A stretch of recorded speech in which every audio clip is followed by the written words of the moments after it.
questions that are being asked I'd like to mostly address, so this is my preference, is questions that affect how you walk. Questions about living this out.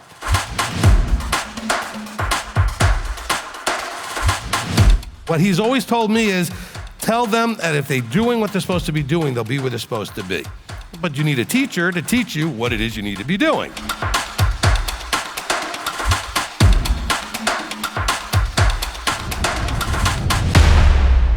All right, here we go for zone one. We'll begin with Ernesto. Good morning, Rabbi. Good morning, Good Ernesto. afternoon to you. Yes. Zebulun is with me. Praise Abba.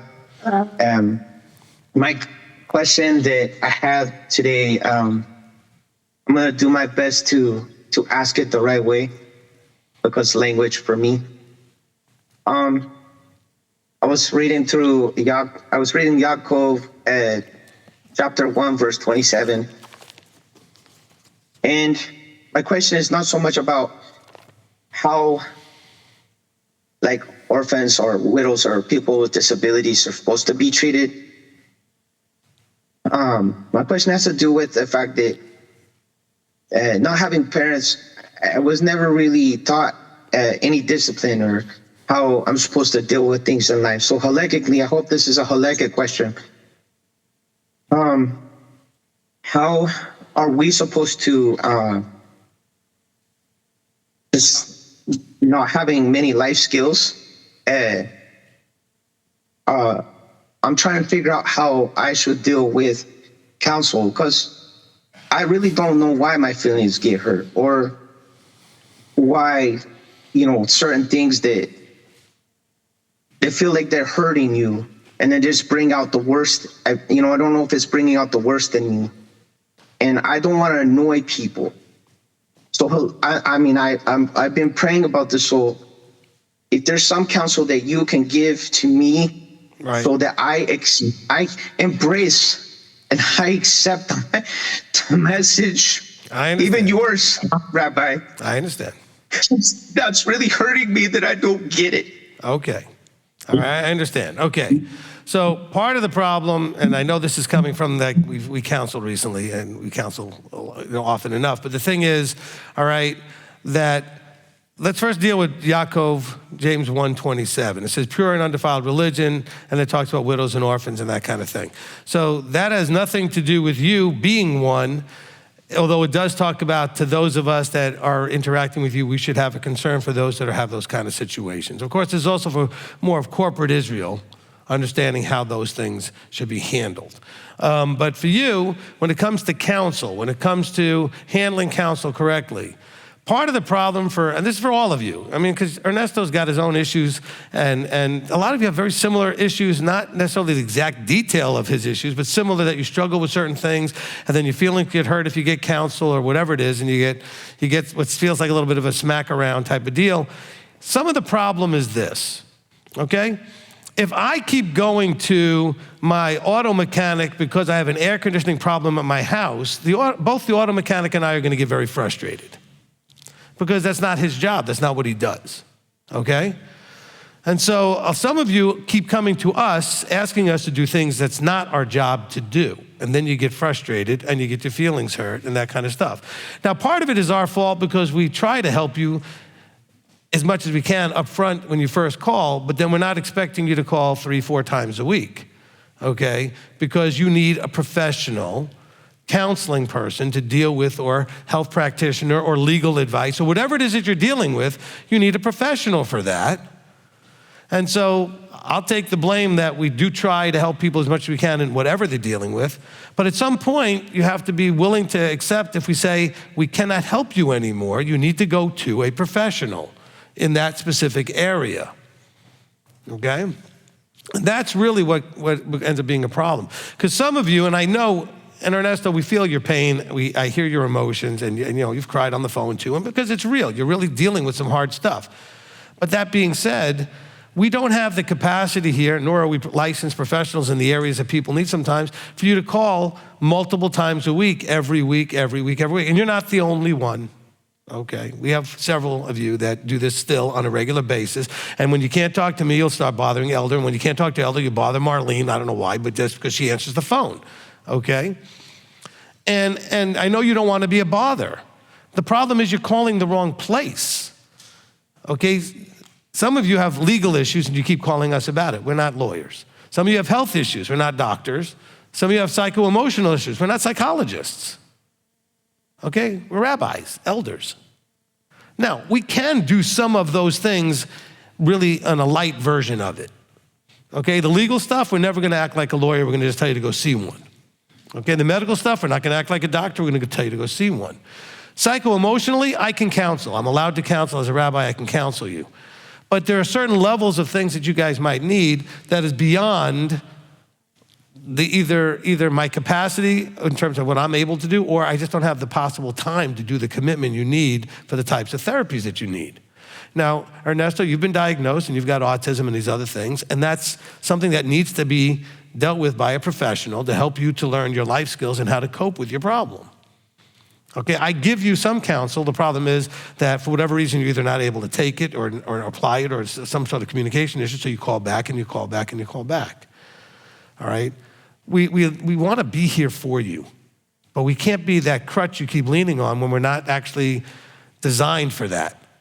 Okay, this is a ministry that has several hundred people here locally. Locally, we have, I think there's 125 of you here today, but that's because of the weather and everything. But we have, on our roll, so to speak, over 200 of you. And a lot of people, even if they're not here, do call us for help and needs and things throughout the week. And plus, we've got thousands worldwide that call for help. And we only have a limited capacity when it comes to the more in-depth help you might need, which you might need counseling once or twice a week on a regular basis from a professional.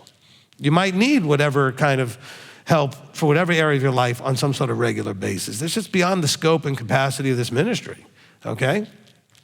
So I'm not saying don't call here, but understand that if the need ends up being something you have to cover for, week after week, 2 or 3 times a week, that's beyond what we have the time and capacity to do, okay? And it's not because we don't want to. It's not because we don't have the heart for you. It's just beyond the capacity and the scope of what we're here to do. I've jokingly said, but it's not really a joke. We probably do very little in terms of normal ministry work here. And when you guys call, 99% of the calls, 85%, whatever it is, a high number percent of the calls are not like normal things you want to ask your scripture expert. They're mostly life challenges. So much is marriages, so much is child rearing and children problems or parent problems. You're an adult with an older parent. So much of it's relationships. So much of it is health. So much of it is legal. We have a lot of people with legal problems, who call us up. I'm like, we're not lawyers. I don't know what to tell you, okay?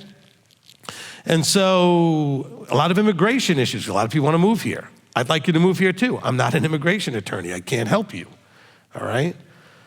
And so I don't want to discourage you from calling, because if I can help you in an easy enough, short enough manner with one session, or maybe a couple of weeks later, another session, that's fine. I'm not talking about those of you that maybe meet on somewhat of a regular basis with me. I'm talking about the ones that end up being almost multiple times per week, every week. Or not every week, but almost every week, often enough, okay? So Ernesto, I want to be there for you, but at some point you're going to have to find the professional help locally where you are that can give you the consistent attention that you need, okay? And I hear you, Rabbi. I just want to say it's not that I don't accept what you're saying to me. And honestly, I'm not even trying to argue any of that. It's just in general, when people are talking to me here where we are, I feel like you're easy enough for me to read, and you're easier enough for me to understand, because you have your own personal way that clicks with me. I'd rather somebody be direct with me than for somebody to just I don't have a way to explain it very well. But I understand. Look, I understand, and I'm glad you feel that relationship. They don't want to give me. It's like everything. you are a very important person to Zebulun and me, because I do listen to teachings. If you see my Bible is I write on it because it's easy and accessible. But I guess what I'm trying to say is, when I'm dealing with people, they don't want to see me grow, and so I'm trying to find a halakhic, because that's very important, right? That's Right. what you want, the ministry, right? So I'm trying to find a halakhic reason for why, for how I can deal with things going forward with people, because I do want to be like Joseph. I do want to be like Yeshua. No, I understand, but a lot of the things you call about are not halakhic, okay? And that's fine. You know, if you can wean it down to once a week or less, that'd be great, because unless it's actually an emergency, that gives me more capacity. Look, I only counsel 2 days a week officially. I end up counseling every day of the week at some point, because people need to be snuck in there somewhere. But I also need to have time to do the other things of running this ministry and being there to do the other things, okay, including writing the teachings and the other stuff that needs to be done. And so I don't mind helping you as much as I can, but I'm trying to communicate what that limit is to what I can, all right? And so that's all I'm trying to help you understand. I mean, so if you could get this to a, once a week maximum, that would be great, unless something's actually an emergency. And there are actual emergencies that pop up, and then that's where I'll interrupt a Monday or a Wednesday or some other day of the week to go ahead and handle when those pop up. Okay, did that help, Ernesto? Yes, I just basically want to tell you that if I would love to be able to work on halakhic things and just focus on them, because I think those things help. It's like it helps distract away from all the other things that I have problems with. And that's like I was saying to Elder Billy, that I want to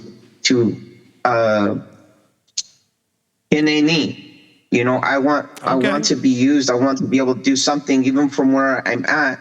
And I want that counsel to be able to focus on those things, as opposed to these other things that I need help with somewhere else. That makes sense. I understand. And so so my advice to you would be, focus on what you do know to do, and be focusing all your attention on doing what you know. And what you don't know, you could always email Elder, or just let us know, and we can get a quick answer back to you when it's just like, in this situation, what do I do, or how do I handle it? But a lot of your situations are much bigger than that, and they're more personal, and they're things that we can't really do much for you anyway, okay? And that's kind of where the struggle is. But you call us because, and it's not a terrible thing, I get it, we've become an emotional anchor for you, which is good, because we're good people, and we do try to help you, and you do rely on us to whatever degree. But we can't be that at that frequency for that many people, or we wouldn't have any time to get anything done. All right, it's just beyond the capacity. So it's not that I don't care, I care. Okay? I care enough that the other day when you called and Elder had you on speaker, I walked in to try to talk to you directly. You were not on my schedule. It was not a day that I counsel, but I went in to help you. Okay? And so that's because I care. All right? And so I appreciate that you look to us as that sort of rock solid place that you can but we can't do that as frequently as you might think that you need that. Okay? You're going to have to find another way to feed that. At least some of the time, so that you're calling here less, okay? Look, there's a lot of ministries you could call and never get anybody ever, okay? Anybody ever have that experience? You want to talk to somebody or counsel with somebody, you're not going to get anybody. You call here with a need, you'll get somebody. Okay, if you need me, you might even get me, because they'll find a way to get me, and I'll interrupt something if it's a need, if it's something that needs to be done. We're very accessible. But I'm asking you, out of concern for everybody else, that you have to, and again, if you had real issues every single time that we actually could handle, I wouldn't be saying this to you. But you have things that are just not for us to handle. So those things you need to figure out outside of us. Because all we're going to do is send you back to your attorney, or back to your doctor, or back to your whoever that you need to have, or tell you to go get one if you don't have. But then you're going to want to get the answers from us again. I said, but we just can't do that. All right? All right. Well, if I could say something real quick, and then I'll let it be, is that the day that I talked to you, that night it was raining. It was raining pretty good, and I just went down and I went outside and dropped down to my knees, and just begged Abba for some mercy, for some help to understand. And I just did what I needed to do. And when I rose up, I realized that I was asking, you're not the wrong people, but I was asking the wrong people for help. I was asking the wrong persons for help. And so I just want to say, lo siento, I'm sorry for all that. I didn't, No problem. No problem. Generally right now, a lot of people reach out here to help with certain things, but I'm working on that, Rabbi. Good. Look. Thank you. Look. Sometimes you may not know who to go to. So calling here, we might guide you in who you need to go to. Not the specific person, but the industry. You need an attorney. But the thing is, I have gone, every one of the people in here who are watching in this room, whatever, if you've ever looked for a professional, there are times when you've gotten a good one the first shot. There's other times when you didn't. Probably more often you didn't get one that was good the first time. You had to get a second one or a third one. I can't help you with that. You have to go get the second one or the third one and just keep trying till you get that good attorney, doctor, psychologist, whatever it is that you need, okay? Financial counseling, whatever it is. If you don't get a good one at first, you go get another one. Because it's very common to not get a good one at first, because apparently there aren't that many good ones in any industry, period. So finding a good one is tough. So I don't have a problem with you calling here to get some guidance, but I can't tell you who to call. I can tell you what industry to call. If you tell me that you have a legal problem, I'm gonna say, well, you need an attorney, if that's really the type of legal problem that you have. If you have a health problem, I'll tell you to go find a health professional of whatever sort. You have to own that the rest of this is still on you. You have to deal with your stuff, okay? And we can't sit here, we're not like the doctor that you want to show up and you're in the hospital and you want somebody to sit with you and everything, because the doctor's not gonna do it. The doctor's gonna come in, look at you for 5 minutes and leave. And you're gonna be like, well, who's gonna sit here and hold my hand and encourage me when I'm sitting here in the hospital with some issue that I'm having? Okay, that's where you have brothers and sisters in the body that can hold your hand and encourage you and be with you, okay? That's for the body to take care of the body. We're here to mostly give guidance and encouragement from a guidance and advising sort of role, all right? And so we can give you some encouragement, but we all need encouragement. Don't we all need encouragement almost every day? And most of us, at least make the effort or if you have, that's great, have somebody you can call that will give you encouragement. And by the way, some of you don't understand your role in the body, like the value of your role. Maybe your role in the body is that you're someone who's good at giving encouragement and you can be a good friend. That's a great role, all right? Because people like Ernesto who are struggling, there's a lot of them. There's a lot more of them than people that don't need that kind of help. Okay, in the body. We all need a lot of sort of hand-holding and encouragement and somebody to be by your side, so to speak, and say, I'm with you, I get it, But the thing is, the limited capacity that I and Elder and Rabbi Tom have to do that, there's 3 of us, okay? And there's hundreds and hundreds of you guys. So you're gonna have to find some of that, not guidance, not halakhic guidance, not even other. You're looking for someone to give you just encouragement, say, I feel your pain, I'm with you, be strong, you can do it. That you should all be able to give each other from within the body, okay? I'm not telling you to advise each other, counsel each other, any of that stuff. I'm saying be there for each other. Because I can tell you, Ernesto, when he calls me, sometimes he just needs me to be there for him, or Elder, whoever he calls. Doesn't always come across that way, but I'm realizing that's really, Ernesto, what you want and what you need more than anything else. And we can't do that as frequently as you want. We can do it. We just can't do that as frequently as you want, all right? So hopefully that makes sense. All right, Ernesto, you can go ahead and leave the room. We'll go ahead to get to the next one. Let's go to, get one more. Ernesto, you're not done? Just wanted to remain under your covering, and thank you, Brianna, for your songs. Oh, good, excellent. Love you guys. Listen, and all of you probably should go back at some point this week and go look at the songs and look at the lyrics on the screen that were played this week. There was some really powerful stuff right there. I mean, I might even just take my daughter's songs and make them into a sermon, okay? She liked that idea. She was like, yeah. All right? Well, listen, he gives you the words, a lot of times you're just taking his words and making them into songs. So, they're his words. And so, yeah. Let's see. Abigail in Odessa.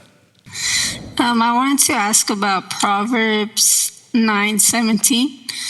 It says, stolen waters are sweet and bread eaten in secret is pleasant. What does that mean? All right, Proverbs 9, let me get there, 17. Stolen waters are sweet and bread eaten in secret is pleasant. Okay? But he does not know that the dead are there, and her gusts are in the depths of the grave. All right, so again, this is picture language. We're forced to guess. So here's what my guess would be. All right? This is a lot of what Solomon is talking about, and we know this, we believe that Solomon wrote a lot of this, okay, is the difference between what we perceive and what is real, okay? Because he says that, that temptress out there, she looks all tempting, it looks all good, but it's gonna lead you down a really bad path, right? That's part of the metaphor that he uses. This woman that would lead you down a wrong path, right? And she looks so good, and everything about her looks so good. So here he's saying, look, stolen waters appear to be sweet. Okay, they seem sweet to you. Bread eaten in secret seems pleasant. By bread eaten in secret, again, we're talking about something that you're hiding because you shouldn't be doing it, but you're doing it. So it's like, don't fall for the deception or the illusion that these things are actually sweet and pleasant. Because he says he doesn't know that the dead are there. In other words, doing these things eventually lead to death.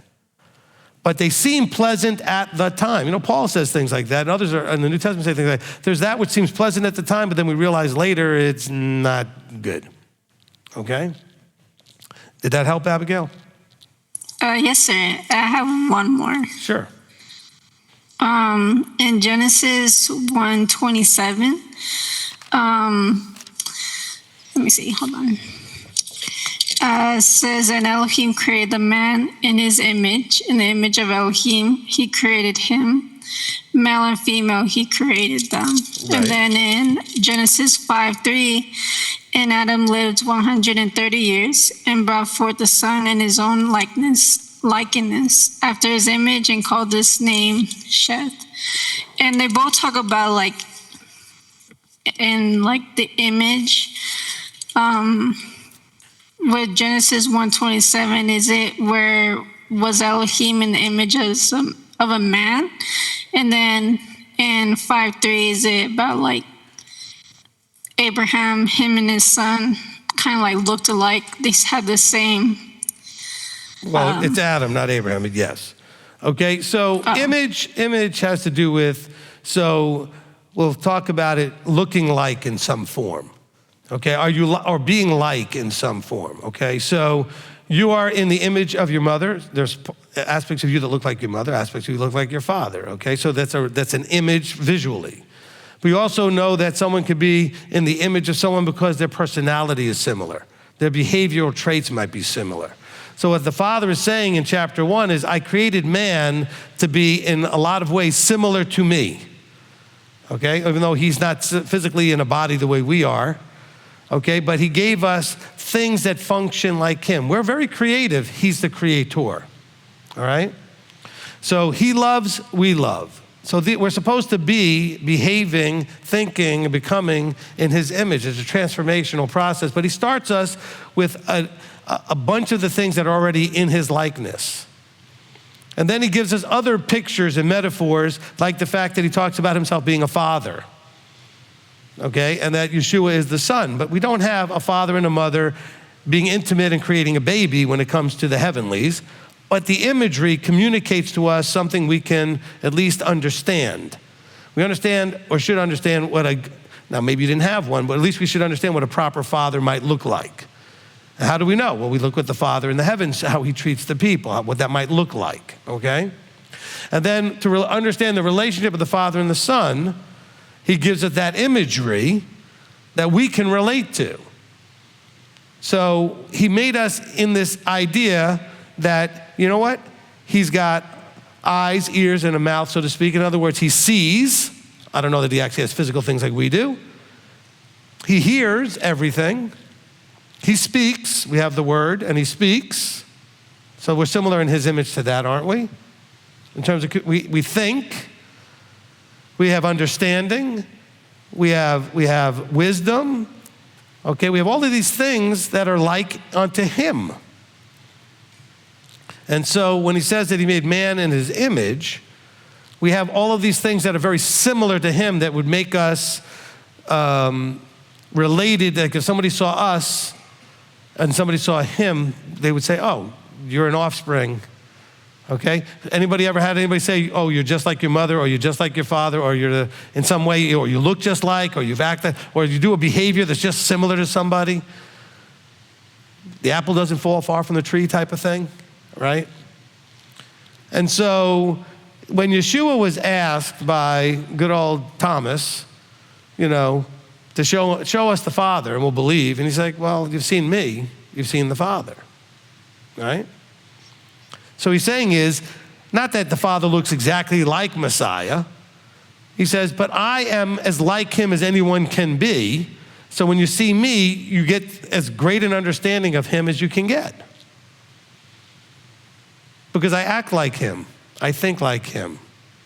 I make decisions like him. And so, does that answer the question? Yes, sir, Rabbi. Thank you. You're welcome. All right. It's one of our Torah teens.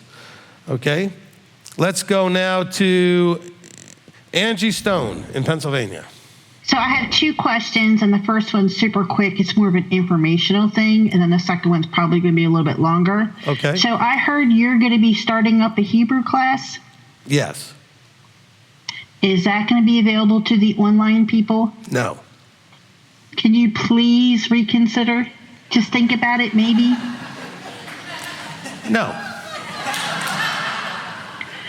Okay.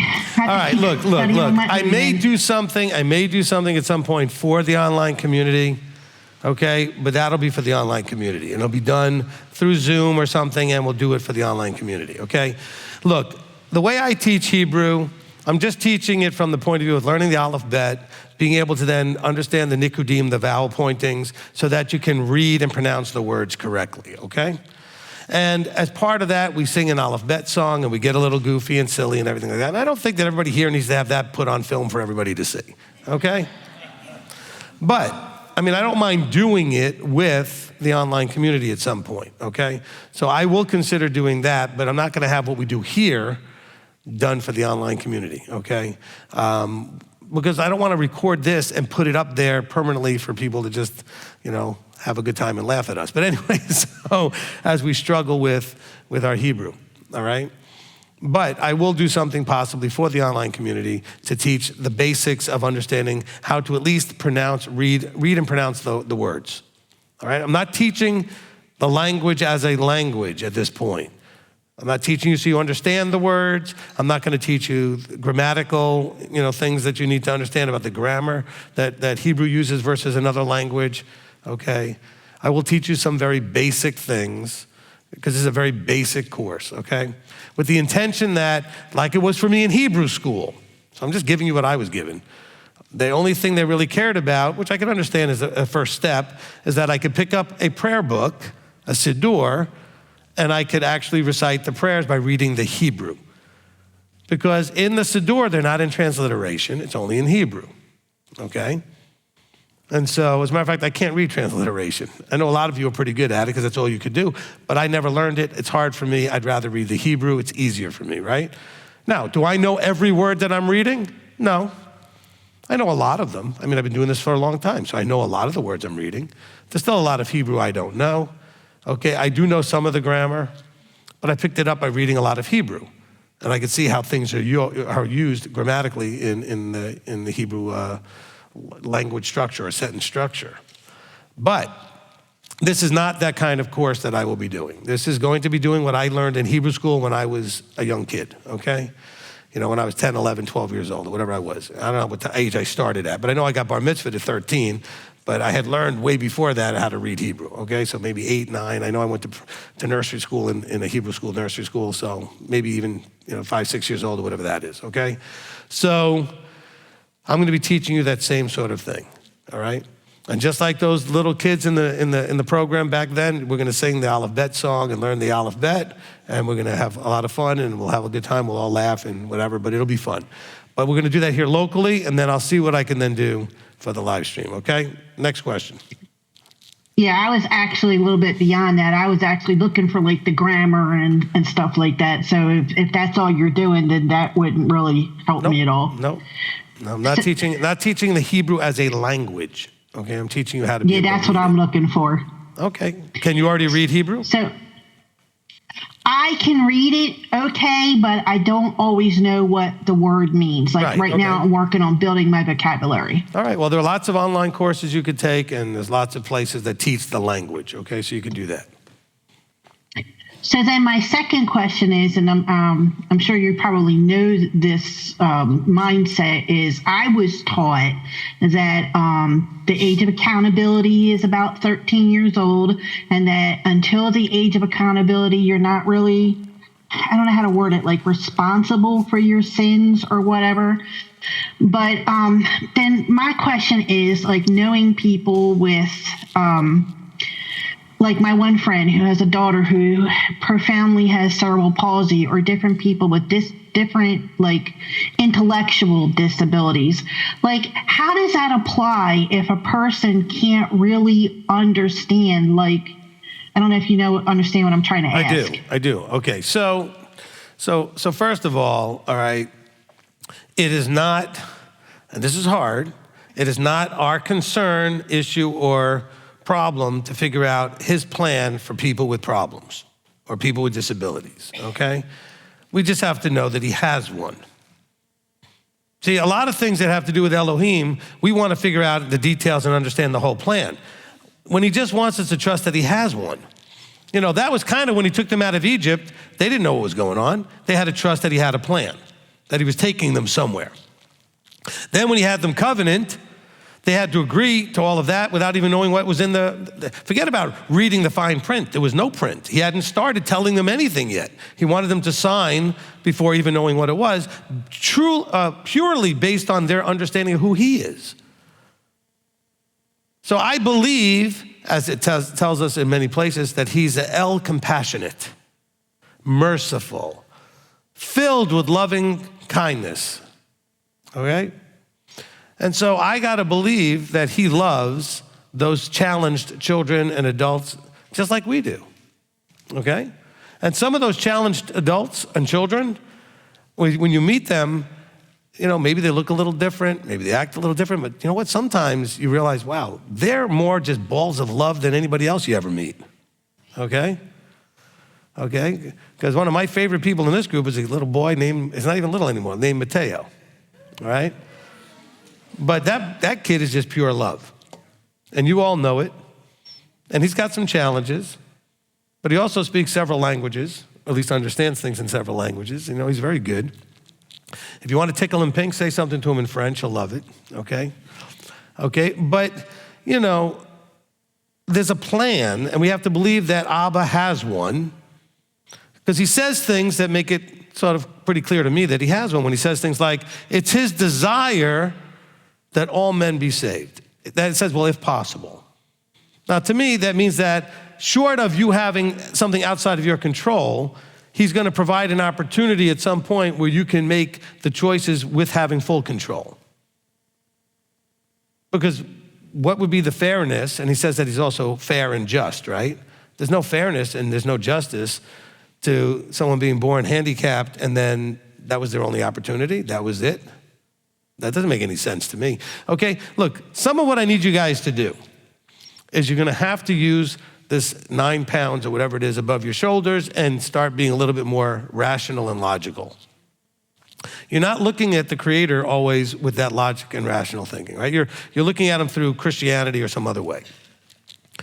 And so you don't want to see that because Christianity has taught you basically this is it, and then you get judged and that's it. But I don't see that in Scripture that way necessarily, okay? Because there are so many things that he says. Look, when you look at the things that he says, think of it like you're putting a giant puzzle together. And I've told you this many times as a metaphor. And you cannot leave pieces in the box.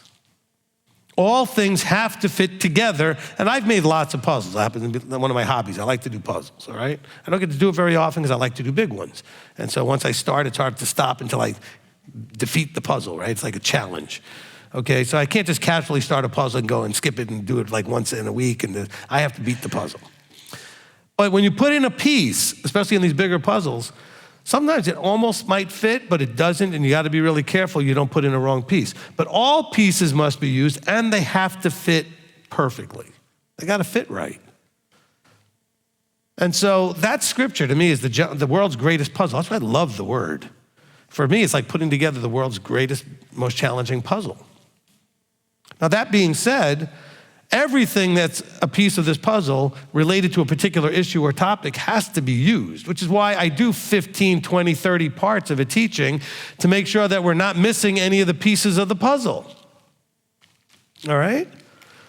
Now, if the same thing is said in 2 or 3 or 4 places, I may only read it once because it's the same piece. Unless I need you to hear it 3 or 4 times to see how important it was to him to put it in so many places. Okay? And so when it comes to people with issues or handicaps or born with some sort of disability, whether it's mental or physical or some combination, I totally, with full confidence, believe there's no problem there for them. Okay? I wouldn't worry about them from the long-term point of view. You can worry about them as a human being because they may have struggles, especially as they get older, if they have to take care of themselves, as their parents, maybe pass on or whatever. At some point, they have to learn how to be able to take care of them or have some plan in place to help take care of them, right? So I'm more concerned with working with the parents, making sure that they have a plan. What is your plan for that child when you can't take care of them anymore? Do you have a plan for them? Have you prepared, put aside whatever provided them, trust, this or that, guardianship, something to help? Or you're just gonna leave them and now they're just out there in the wind? That's where I'm much more concerned, okay? All right, now, as far as age of accountability, I'm not sure how that fit into the handicap thing, but let's understand that age of accountability is relative to the time frame. Meaning, what we thought was an age of accountability, say 3,000, 4,000 years ago, and what we expected a 13-year-old to do when they came up with the idea of bar mitzvah, do you think that a 13-year-old today would be expected to do the same things we expected of a 13-year-old back then? If you go back into the 1800s, and I'm not even gonna go back very far, 13-year-olds are fully running equipment in a farm and doing things with the cattle and doing stuff with the animals and doing everything at 13 and younger. As soon as you could reach the pedals and stuff, you were probably driving a tractor. 8, 9, 10 years old, whatever it is, if you were a big enough kid to be able to do it. They expected things at an age that we do not. We barely expect our kids to get out of bed and know how to even feed themselves, okay? Let alone make themselves a sandwich or something. Our teenagers are coming over, I'm hungry. Parents just say, good, there's the kitchen. Go make yourself something, okay? But we coddled them into being useless because we expect very little of them really early on, okay? That's our fault. We've created this problem. There's a book out there, but it's part of a saying, I don't know who put this out there, but the idea that, you got hard times create good people, good men, right? But then the cycle goes on that good men then create good times, and good times then create weak men, and weak men create hard times.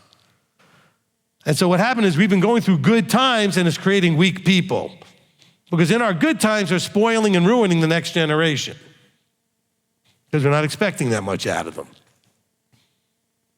We provide everything we can, and they become entitled and enabled, and they become weak. And then things have to get bad where everybody has to basically stand up and do stuff because it's so bad. And that tough time makes people strong. So then strong, right? Hard times create strong men, okay? Strong men create good times. We got to, over that period of time though, but in the good times we ruin things because we don't keep doing the things that made it good in the first place, all right? It's amazing how we sort of forget those things. Look, if you're a sports fan, how many times do you watch your football team do certain things that do well, then all of a sudden they stop doing it. You're like, why would you stop doing what was working? But that's what we do. If it's working, if it ain't broke, don't fix it. right? If it's working, keep doing it. But that's where we end up with this age of accountability. So I think that we would be talking about more from the book of Numbers, looking at 20 as the age of accountability, because that's a scriptural age of accountability versus the arbitrary Jewish understanding of 13, all right? And 13 was more about, you know what, I don't know. I don't want to go too far. My guess was going to say that 13 was more about the idea of needing a minyan. Okay, minyan is a number of men you need to have a service. And so when you're looking at adding 13, 14, and 15-year-old boys into the mix, it's easier to find the 10 you need to have a minyan, all right? Okay, look, I remember being in college where my club that I was a part of was down the hallway from the Jewish organization, and often enough in the afternoon, for afternoon services, they would come scrolling, going around, going, I need anybody Jewish around here, we need 2 more to get a minyan. Now that's their tradition. It's not scriptural that you need 10 or this or that or whatever. That's a Jewish tradition. But lowering that age to 13 or making 13, you're officially a man now, made that a whole lot easier, okay? But I don't think it was that far-fetched considering what 13-year-olds were expected to do. They were given tons of responsibility. And they handled it, mostly because they didn't sit all day on something like this.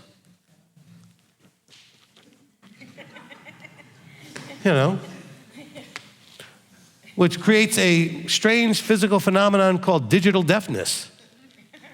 You try talking to that child, they can't hear you. They're busy. You're standing next to them, they still can't hear you. Because they're digitally deaf, all right? Did that answer the question, Angie? Yes, it did. And I do agree that I'm still looking at some things through a specific frame of reference. And that's something that I'm still working on. And that's why I started with I have been taught, because it didn't feel right. Good. Okay, so Thank you. You're welcome. Let me use that to launch. You can go ahead and leave the room. Okay, let me just launch into this, all right? I have taught you lots of things. I've taught you lots of things that you do not have previous reference for, or you have references that were wrong. In other words, they weren't lined up properly, or they just were completely in error. But the only way to receive that is to be open to receive and open to the other things that you used to believe to be wrong, or misaligned, or some other thing like that, okay? And here's the exciting, scary, whatever part of it is that I'm not done. There are still more things I'm going to share with you that you're going to be like, what? Okay? And are you going to be open to look at it from a logical, rational, unfiltered point of view, or are you going to be stuck filtering it through all that other stuff that you were raised with? Okay? And not just raised with meaning from your parents, but raised with when you started raising yourself. Because some of you, like in your 40s and 50s, whatever you were influenced by and what you chose to do and how you went in your adult journey. Okay, or your 60s and 70s, whatever. You were raised by your influences. Can we agree with that? All your inputs are part of why you are the way you are. I mean, that's what developed you into this. You had all these inputs, and the choices you made based on those inputs, this is the result, you, today, of all that, right? However, if you're going to grow, you have to be open to new input, or readjusting something that you thought was A when you realize, no, it's B, okay? Because we have to be able to see. Now, if you're already here in this ministry, you've already adjusted a lot of things, okay? Matter of fact, some people have said, oh my gosh, did we have anything right before this? And you did, but you just there's so much stuff that wasn't, because it was filtered through all of that other stuff that you came to believe was the way the world is, or the way the Creator is, or the way the Son is, or the way whatever part of your belief system that you're working on, okay? And so I want you to understand that, because anytime I teach you something, like the good news is not what you thought it was.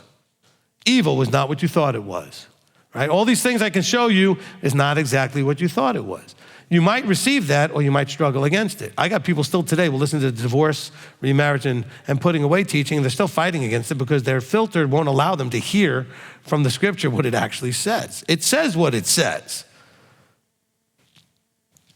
But you're not just hearing what it says, you're hearing through the filters. the predisposed way that you've already come to believe that it says. And that's where this gets to be really, really tough, okay? Can you be open to hear and receive something a little different than you always believe, but you're gonna look at it rationally, logically, unemotionally. It's the emotion is gonna have a problem with you wanting to change. This is why all the friends and family want to whack at you so hard, because you're challenging them emotionally because you made these changes, which means that they have to deal with emotionally that they're either going to choose not to make the changes. So either they have to be okay with them believing you're wrong, or they have to be okay believing you're right. Now they have to realize they're wrong. And how do I live with you if I think you're wrong, or how do I live with you if I think you're right and that means I'm wrong? That's part of why they're so challenged. We are living in a delusion. In other words, you have a bubble around you. I don't care that he popped it. He didn't get rid of the whole thing. There's still parts of this universe that you interact with that you still don't see right. I'm not telling you I know which parts it is. Everybody's different. But whenever I talk to people, it always comes out that there's some aspect of reality that you're not processing right because you're still filtering it through the delusion of how you thought the world should be or would be or wanted it to be, but it's not. And so are you open enough to receive the full red pill? Like, this is reality, okay? And it may be, some of it may be stuff you were hoping for and better than you even could have thought of. Some of it's gonna be like, oh my gosh, I don't know if I'm ready for this. But it is what it is. It's not what you want it to be, it's what it is, okay? Reality is what it is. It's not what it doesn't change just because you want it to be A, B, or C. It is what it is. Things work the way they work because that's the way they work, whether you like the way it works or not. These are the realities of it. You know, Yeshua tells us some of these things like, hey, believing in me, following me, you're gonna have some family problems. I love that verse. I hate the reality of it. I love the verse. Why? Because I see people dealing with that every day. He said it and it's true. All right? Not too many other spiritual, religious guidance leaders or whatever, like Messiah was, would tell you, by the way, making these choices are gonna get you in trouble with your family. Okay? But why does it get you in trouble with your family? Because they are gonna feel their delusion is being threatened. Because your way of understanding reality clashes badly with their view of reality. And go look up psychology, look up the clinical understanding of when a delusion is threatened, most people get violent. Maybe not physically, although sometimes, but certainly with their words and actions, they can get really ugly. And they lash out because they have to defend their way of seeing reality. Because you're about to burst their bubble, and they don't want to burst the bubble. They're comfortable, even if they don't like it, they're still comfortable. This is the way the world is, okay? Some of you struggle against it when I tell you you can be more and accomplish more, and you've already convinced yourself you can't. And I'm threatening that bubble. So you get arguing, and you get violent with me, and you get all nasty and stuff because you're convinced that you can't, and how dare I tell you you can?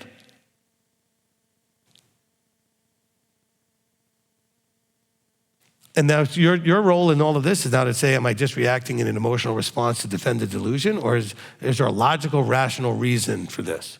Okay? Am I rational lying to myself, or is it actually rational? Is there a real cause to my not being able to do? Or is it just the delusion that I've convinced myself that I can't do? Anyway, thank you, Angie, for the question, because it gave me a chance to launch into all that. All right, next, Shakara. Hi, Rabbi. As always, I have a billion questions, so just cut me off when I need to get back in line. Okay, first one, I was going through old teachings and listening to Yeshua the Rock, and you mentioned that Jews don't believe that the Messiah has come yet. Why exactly is that?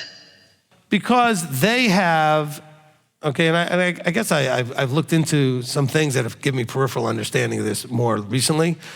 They have a very clear, I think delusional, but clear understanding of a checklist of things that Messiah has to do to be Messiah, okay? That checklist doesn't necessarily appear here. Some of the stuff in their checklist is purely out of their traditions. But their expectations for someone to be Messiah is they have to check all these check boxes, okay? And Yeshua didn't check all their check boxes. By the way, this is part of the problem you see with Judas, right? Judas, we get the sense, even though it doesn't say it that way, but we get the sense that Judas was a zealot who expected Yeshua to basically overthrow the Romans and bring the kingdom right there. There was a lot of people that were expecting that, okay? And so that didn't happen. So according to the checkbox theory, he fails, he's not Messiah, all right? We also have, again, the understanding of Mashiach ben Yosef versus Mashiach ben David, okay? Mashiach ben David being the kingly Messiah. So we see Yeshua fulfilling those roles in two events. The first one's already happened, the Mashiach ben Yosef, the suffering servant.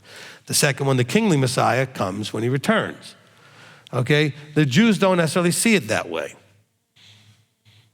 Sometimes, some of them see it as two different beings doing it at the same time. I mean, there's lots of different theories they have. But then here's the problem. Once upon a time, there was a thing called Christianity that was given birth to.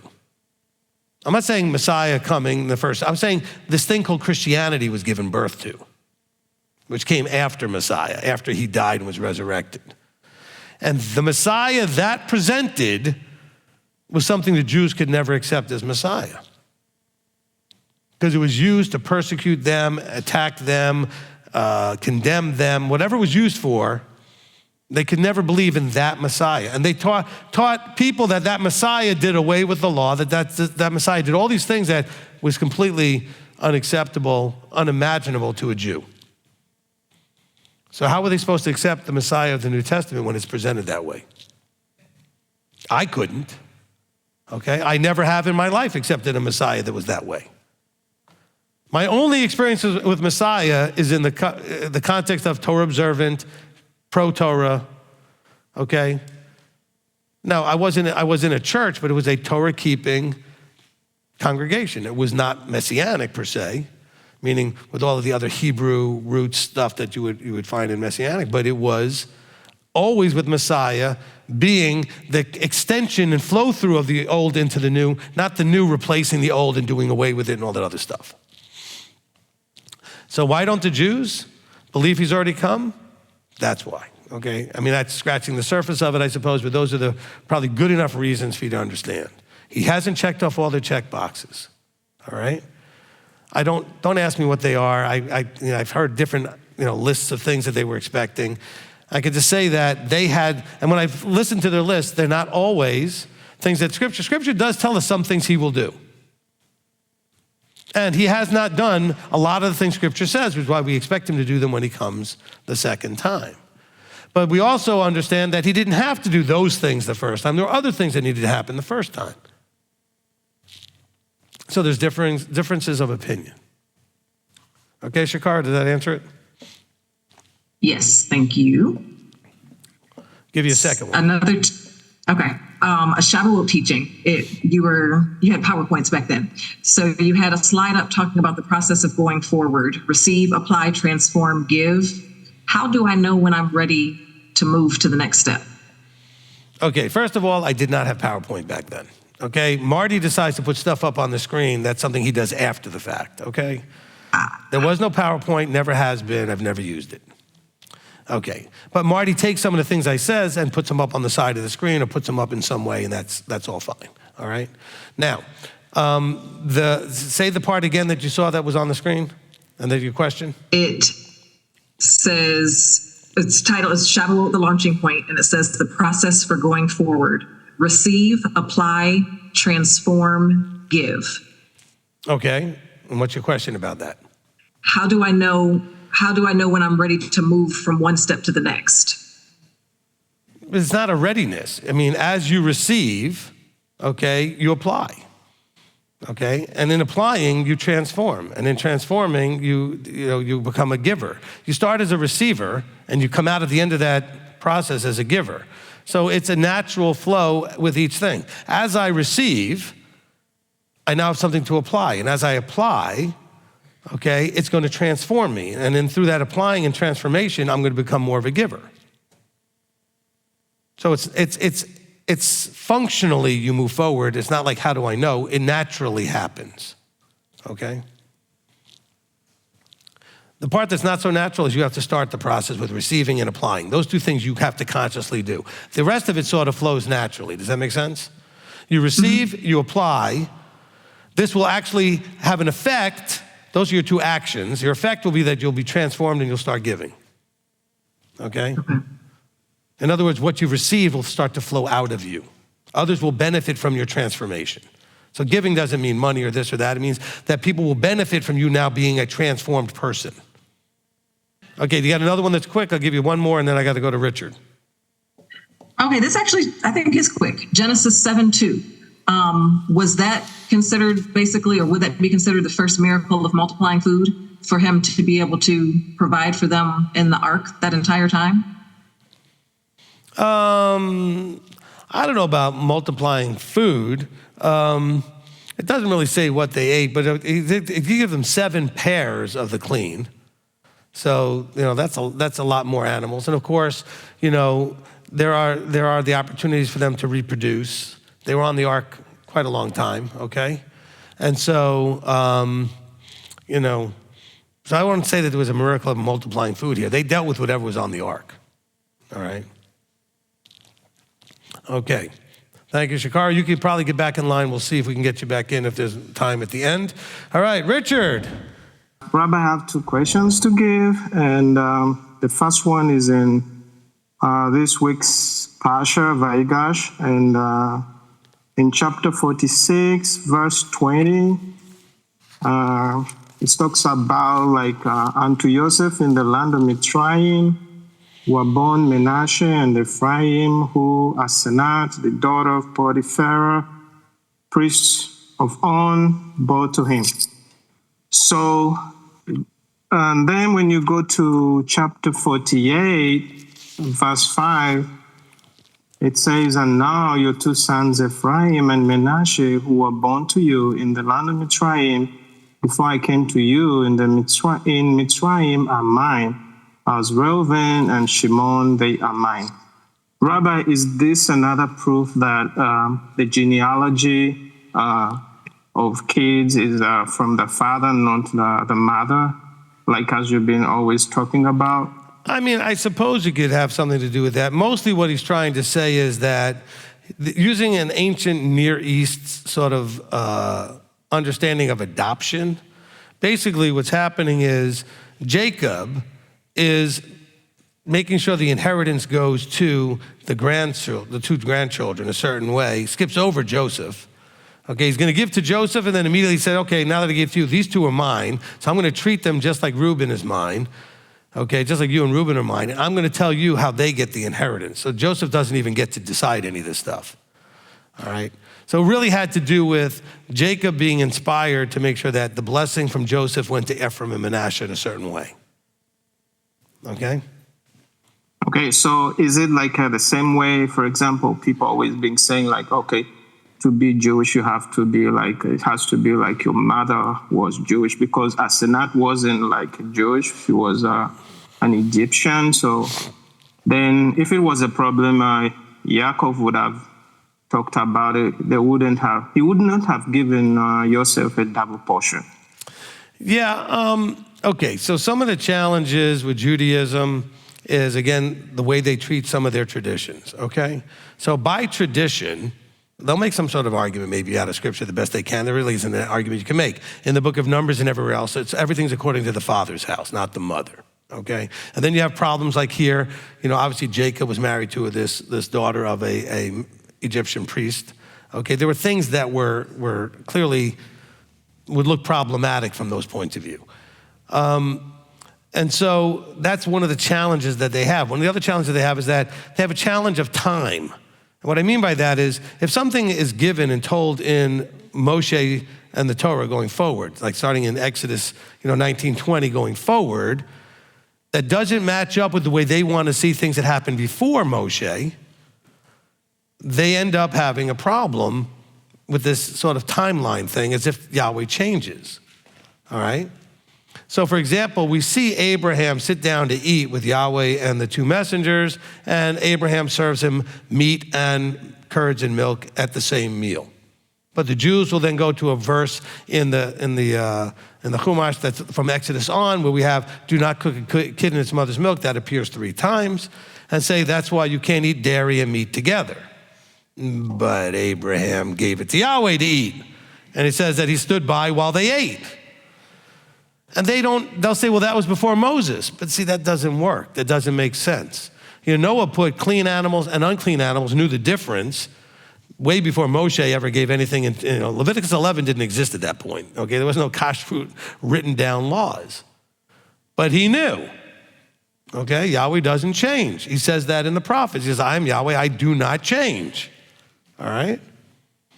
And so we end up with these challenges, Richard, where, from a timeline point of view and some inconvenient things, we have these problems. So the Jews really, in my opinion, started shifting to the mother because there are so many, literally hundreds and hundreds and hundreds of years where knowing who the father was really challenging at times because it was constant overrunning of one nation over another nation or one group of people over another. Men were being killed, women were being impregnated and raped and whatever. And knowing who the father was not that simple, okay? But you always knew who the mother was because she was the one holding the baby, all right? And so it became simpler to go by the mother, okay? It became simpler to go by the mother. Or at least much more easy to be accurate, to know who the father was going to be tough. Anybody ever used to watch Jerry Springer? A lot of times they don't know who the father is. Never mind, that was a bad joke, okay? But even today there's a lot of paternity issues where they don't know who the father is. Well, it was much worse back then, okay?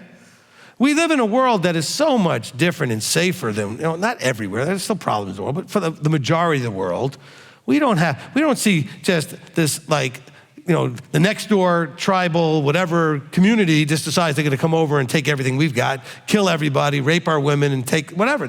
That happened all the time. When I say all the time, I don't like that every day, but certainly, in a lifetime, that might happen more than once for people, okay? And so that's where the Jewish tradition, in my opinion, came from, okay? And then they had to defend it, so they came up with these other ways of arguing it. But to me, it's a very weak argument. All right, Richard? Thank you, Rabbi. That makes really sense. I thank you for that. All right. And Rob, another thing is about the work which I started. Like I'm starting a company dealing in caregiving, and then, for example, I have a private client and who really needs help during Shabbat, and I don't work on Shabbat. I hired someone to take care of that person, and but I believe that my company is gonna grow up and then find myself that I need to hire people to work on Shabbat. So my help, which I need from you, is that how do I handle, for example, the finances after paying off the workers, and maybe I have some more commission because I have to reserve some money to pay the taxes or kind of thing. So what is your take? What do you have to advise me not to do, what to do, and how to handle the situation? For example, if happens like one of the persons supposed to be going to help doesn't show up, and I have to go and show up because I had an issue 2 weeks ago. I had to go and work, but the money which I was paid for Shabbat, I did not use it. I took it off, and I kept it aside as a tithe. So what is more advice and encouragement should you give me? How to be careful not to break Shabbat, not to take it like as my own desire, but to give praise to Almighty. All right, so again, these are some of those complex issues that come up. So first of all, I think that there are what I call necessary services, okay? You need people in a hospital because you have a heart attack or some other major thing, and you need to go someplace, and even if it's Shabbat, you need a place to go, and you need people to be there because that's a life and death type of thing. Same thing with the EMTs to show up in the ambulance. The same thing with the police to keep you safe. I'm sure there were watchmen on the wall, even on Shabbat, okay, even in Israel, in ancient Israel. So there are necessary services, okay? Now, please don't try to spin that somehow your service is necessary when it's not. Okay, we're talking about actual life and death type things that are necessary, which includes if you have people that need to be cared for 7 days a week, 24 hours a day, because they would otherwise not be able to take care of themselves and would likely, have some, calamity happen because they were left alone, then somebody needs to be with them, okay? And in the world we live in, which is not a community where people just share in each other's burdens and each other's benefits and everything else, getting paid to do it is sort of necessary as well. So it becomes a challenging thing. In the past, I have recommended to people, like for example, in the medical field, that when they get called that once a month rotation or whatever it is that they have to do an on-call on a Saturday, that they would take their pay for that day and simply put in the offering. That way they were not benefiting from working on Shabbat. Okay? Now in your case, you're trying to help a lot of people with this caregiving business. And yes, this is like I said this the other night, if you're the boss and nobody shows up, I literally just said this, right? Then you have to show up. Okay, now, I don't have a problem with you caregiving on Shabbat. I mean, somebody has to do it, okay? And you know what? If I needed it, I would need someone to do it. And I have family members, like at this point, I think my father-in-law really needs somebody to be there every day, okay? Which would include Shabbat. Your challenge, though, is the business and the model of the business and how do you pay or not pay and how that works with all of that, okay? Let me come up with some sort of more, we'll call this a Deuteronomy 17 sort of thing. This is why we need our own sort of, I don't want to call it a Talmud necessarily, but our own way of taking things and coming up with how do you apply this in today's world? How do you balance these things out? And that's what we need for now. So Richard, we could talk about it more. Get on the schedule, have Elder put you on the schedule, and let me talk to you more about that specifically. I don't want to just pull an answer out right now for everybody, on the stream while I'm still allowing Abba to work it through for me. But somehow, some way, those people need to be cared for, okay? And so I want you to keep caring for them. It's the financial aspect of it that's really where the challenge comes in, okay?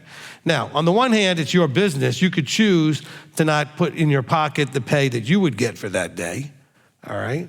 But what do you do with the people that you're hiring that are not Sabbath keeping and they're going to be working and doing these things? And so that's where it becomes more of the question, all right? Okay, so you'll have to give me time to come up with an official policy that we could put out there of some sort, okay? All right. Okay, Rabbi. And is it should I say that I should not put myself in position where I have to work every Shabbat, only to work when someone doesn't show up, only not to put myself on the schedule that I have to be there on Shabbat? Look, keep doing whatever you've been doing at this point, pending whatever answer we come up with here, okay? When I say what we come up with, I mean we're going to prayerfully consider it. I'll probably talk about it at the next leadership meeting, so maybe a couple of weeks that we'll get to it, But in the meantime, just keep doing what you're doing, okay? All right. Thank you, Rabbi. Okay? All right. All right. All right. Okay. And Shakara, you're still in the room. I kind of wanted you to kind of get out and get back on the list, but that's okay if you have more questions. So we'll just sort you back in if we get room. All right, let's go now to, there's some different people in. Looks like somebody left that was in before that I don't see now. Let's go to David M. David, where are you? Where are you located? Florida. Florida, okay, great. All right, what can we do for you? Yes, sir. I interact with a lot of people, mostly Christians, of course. And I used to be Christian. One thing my father did is he took me to almost every denomination you could think of, and it really opened my eyes. And the Most High showed me I need to go back to the Hebrew roots. Now, I was speaking with he's a retired Assemblies of God pastor. He's a really cool guy, Mr. Bob. And he was telling me, I'm not a Jew, I'm a Gentile.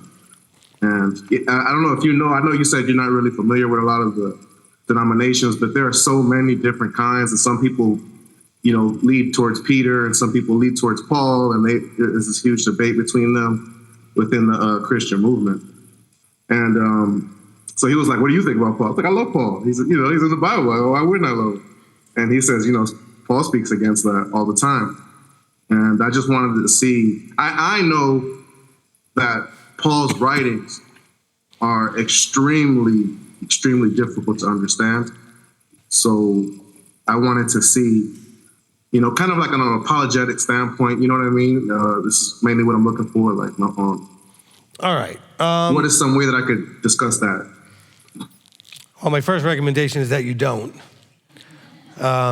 Nothing is ever going to come from the discussion. So I would be against the discussion. However, I'm going to answer your question, okay? So first of all, how long have you been sort of following along with us? A little over a year now. Okay. I've been going. The very first video I found, I said, you know what? I want to learn the entire law. I've been keeping Shabbat. I've been, trying to keep the feast the best I could. And I said, let me try. And when I looked it up on YouTube, I found your, the 613. Before you revised the audio, and I was just listening to that. I'd fall asleep listening to that, right. All night, just listening to it. And that's how I kind of found out about you guys, m.t.o.i. All right. So in many of the teachings, especially the one I'm in right now, I could point to, there are huge chunks of Paul's writings that I've gone through and unraveled for people, okay? And so when you watch and listen on any kind of regular basis and go back through the older teachings, you'll get to hear me go through most of Romans. I just went through a lot of 1 Corinthians and 2 Corinthians. We're now in Ephesians. It's all part of this good news teaching, but I'm going through large chunks of these books as they pertain to the particular topic, but at the same time unraveling some of the traditionally misunderstood verses, okay? Now, what I would say, though, as part of your argument, if you have to argue with this person, is that, there's stuff that we know that Paul is saying. There's also things we know that if he's saying it, and it's true, if he's saying things like he's against the Torah, whatever it is, then that's a problem, that he's a heretic. This can't be acceptable, okay? So you have to know what he cannot be saying, because it would go against everything else in the scripture that's said by everybody else. So you have two choices. Either Paul is fine and just you don't understand what he's trying to say, or Paul's a problem and you should just be not even dealing with him, period, okay? And so I choose, as you do, to think that Paul's great. I think he's great, greatly misunderstood. And I think he's misunderstood just like a lot of the scriptures are misunderstood because they're purposefully allowed to be easily misunderstood to like a parable, right? We're not supposed to just understand it straight out and require a teacher to unravel it for you, okay? And so, like the simplicity, not so much simplicity, but simplicity to me of the absent the body, present with the Lord thing, okay? We just covered that this past week, okay?